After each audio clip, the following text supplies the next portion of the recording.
caaradka ayaa waqtiga kama dambaysta ah ee banaanbaxa ay qabanayaan iclaamiyay iyada oo dhinaca kale mar kale cabsi xoogan ay ka taagan tahay magaalada Muqdisho. Villa Soomaaliya talaab noocee ah ayay qaadi doontaa iyo sidoo kaleba wararkii ugu dambeeyay ayaan kula wadaagayaa. Soo dhawaada oo muuqaalkan like saara share gareeya qaybta faaladana wixii aragti ah inoo gureeba. xubnaha madasha mustaqbalka ee dabcan sida weyn u baadigobaya kursiga madaxtinimo ee Soomaaliya ayaa goor dhaweed shir ay ku qabteen hotelka Jazeera waxa ay ku go'aamiyeen goorta rasmiga ah oo ay dib u bilaaban doonaan banaanbaxyadii looga soo horjeeda Villa Soomaaliya iyo madaxweyne Xasan iyada oo dhinaca kale ay madaxweynuhu ku eedeeyeen inuu qaaday dhowr talaab oo uu kaga hortagayo banaanbaxyadii hore. xildhibaan Cabdiraxmaan Cabdishakuur Warsame oo kamid ah xubin firfircoon oo mucaaradka ka tirsan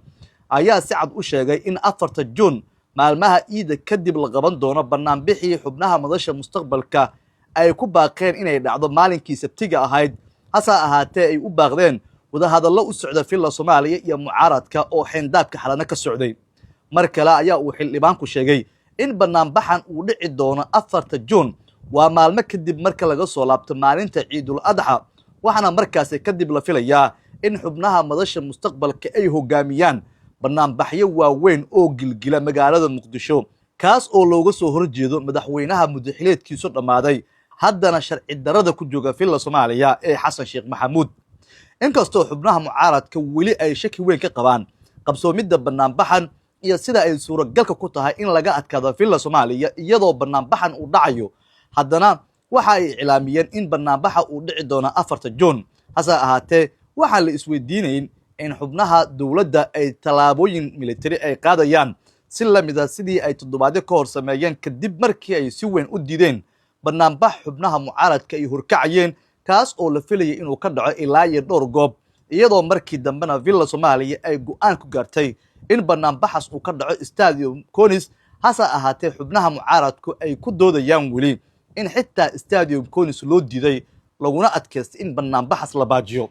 4 Juun ayaa mar kale la filayaa in magaalada Muqdisho ay martigeliso walwal iyo walaac xoogan maadaama banaanbixii hore dawladdu ay qaaday talaabooyin u muuqanaya mid aad u qalqalgelinaya amniga caasimadda sida in goob walba ciidan la soo dhoobay gaadiid dagaal oo waaweyn dawladdu ay xiryaha kala soo baxday isla markaana xubnaha mucaaradka ay sameeyeen xoogaa wax xiirin ah taas oo keentay in banaanbixii markaasi uu baaqdo hase ahaatee mar kale ayaa la filayaa 4 Juun inuu dhaco laakiin midkan kii hore waa uu ka bedelan yahay oo waxa uu ku soo aadayaa iyadoo oo madaxweyne Xasan